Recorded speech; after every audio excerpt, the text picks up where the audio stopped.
Euzubillahimineşşeytanirracim.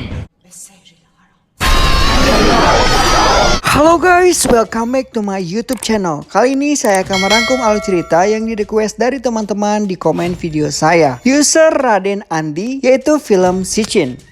Sicin atau juga dikenal Sicin merupakan film horor Turki yang sangat populer. Film ini terdiri dari 5 sequel, di mana yang akan saya review kali ini adalah yang paling awal, yakni Sicin 1 yang dirilis 2014 silam. Basically, film Sicin berkisah tentang kehidupan manusia yang bersekutu dengan setan, di mana penggambarannya sangat kental terhadap nilai-nilai agama. Nuansa horornya pun juga sangat terasa dan twist endingnya terbilang keren. Sebelum melanjutkan kalau cerita, jangan lupa klik tombol subscribe untuk mendukung channel ini agar berkembang. Dan jangan lupa nyalakan tombol lonceng notifikasinya agar kalian tidak ketinggalan video terupdate dari saya. Tanpa berlama-lama, langsung saja check it out.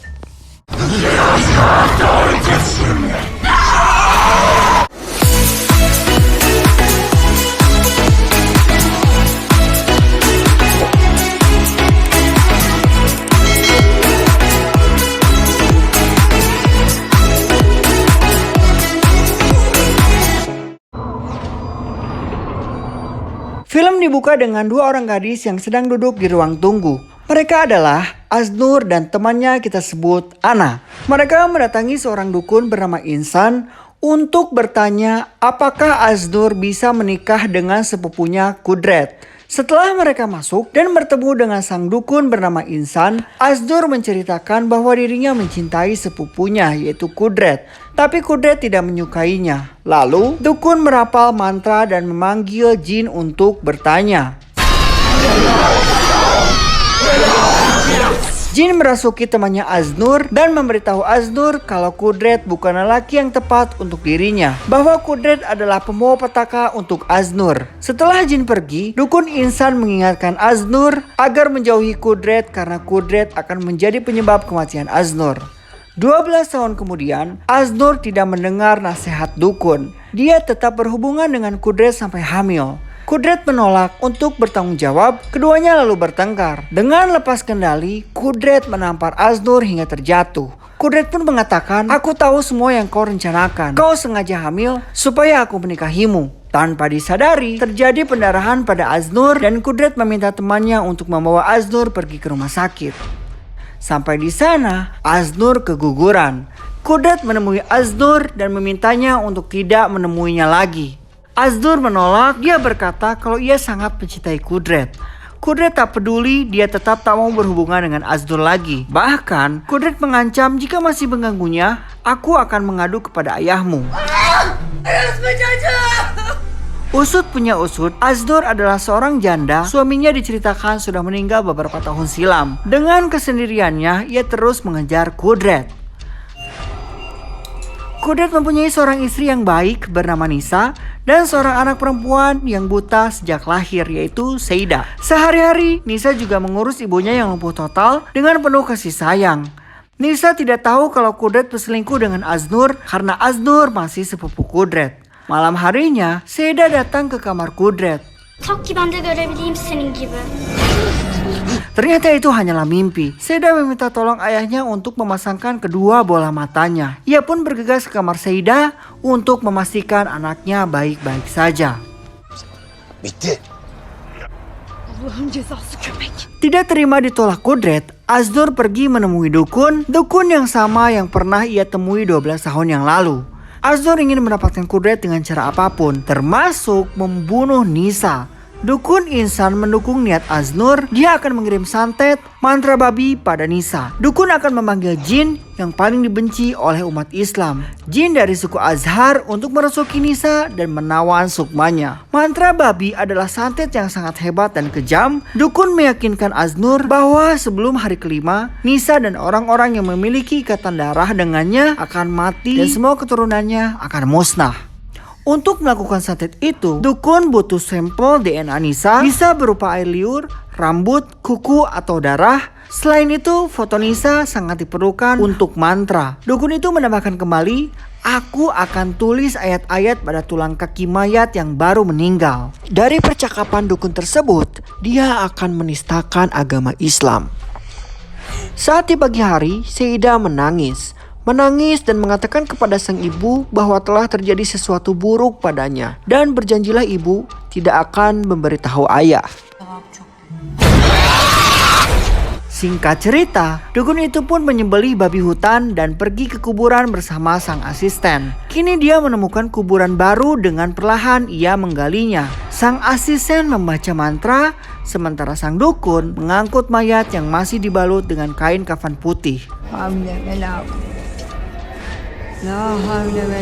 Keesokan harinya, Aznur pergi ke rumah Nisa untuk mendapatkan sampel DNA. Nisa sama sekali tidak curiga karena Aznur masih saudaranya. Aznur pergi ke kamar mandi dan mengumpulkan sampel DNA yang dia pikir milik Nisa. Dia menemukan rambut disisir, sisa air liur disikat gigi, dan pembalut wanita yang ada darahnya di tempat sampah. Efendim Nisa? Akhirnya dia menemukan yang dia inginkan. Aznur pun pamit, dia memeluk Seyda. Dalam hati nuraninya, ia tidak tega jika menghilangkan nyawa anak kecil yang tidak berdosa. Tapi dia pun teringat kembali bahwa anaknya mati keguguran oleh Kudret. Saat menuju pulang, Aznur berpapasan dengan Kudret. Mereka pun kembali bertengkar. Keyakinan Aznur semakin kuat untuk menghancurkan keluarga Kudret. Cerita bergulir, Aznur membawa barang-barang itu ke dukun. Dukun sangat senang karena mereka mendapatkan sampel darah Nisa di pembalut wanita. Karena menurut dukun, santet dengan darah korban sangat manjur dan hebat. Lalu ritual membuat perjanjian dengan jin pun dilakukan.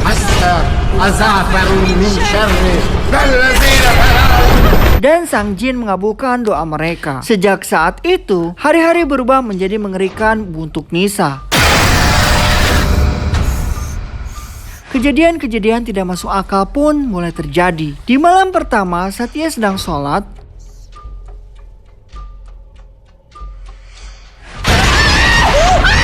Nisa pun meminta doa kepada ibunya dan mengatakan bahwa perasaannya tidak enak. Ada sesuatu terjadi padaku, tapi aku tidak mengerti. Saat sedang membereskan kamar Seyda, ia mendapatkan gangguan sehingga tubuhnya tak terkendali dimasuki arwah jahat.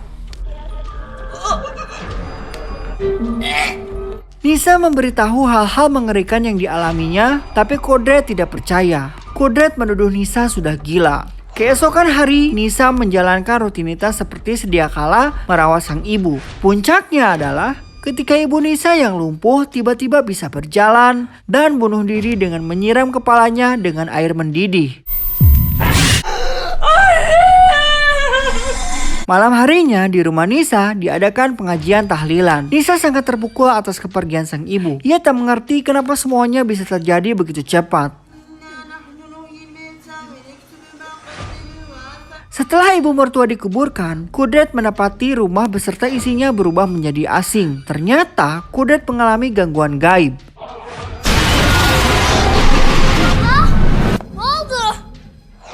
Dia memberitahu Nisa tentang apa yang dialaminya. Setelah itu, dia pergi menemui Ustadz untuk meminta tolong. Ustadz memberitahu Kudret kalau Nisa sudah kerasukan. Dia telah dirasuki jin jahat. Ada seseorang yang tidak ingin keluarga Kudret bahagia. Kudret meminta Ustadz menolong istrinya. Ustadz bersedia. Shen beralih kepada Nisa. Ia kembali mendapatkan hal yang ganjil. Terdengar suara aneh berasal dari kamar mandi. Ia pun menghampiri.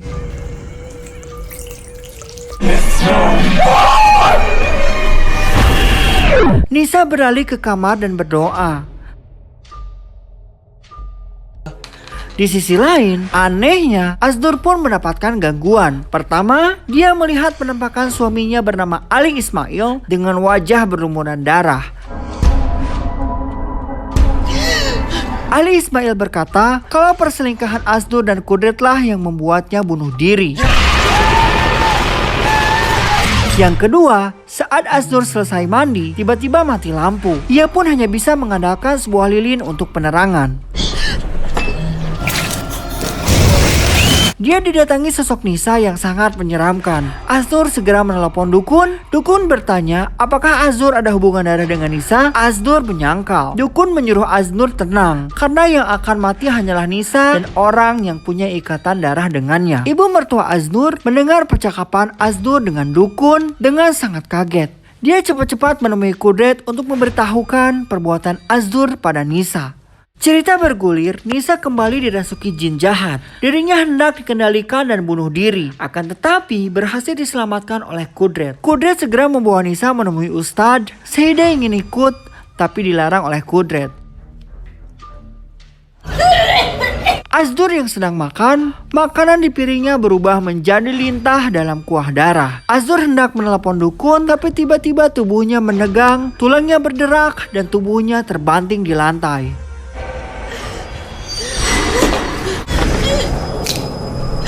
Dan Azdur pun mati mengenaskan.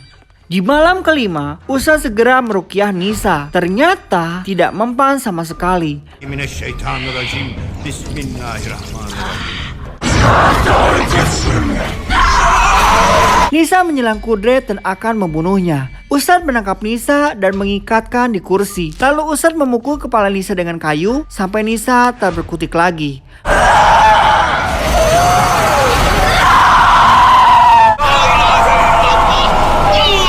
Melihat istrinya mati, Kudret tidak terima, dia akhirnya menyerang Ustadz. Ustadz melihat sosok Seda yang melayang di depan jendela. Ustadz memberitahu Kudret kalau santet itu mengenai Seda anaknya, bukan Nisa.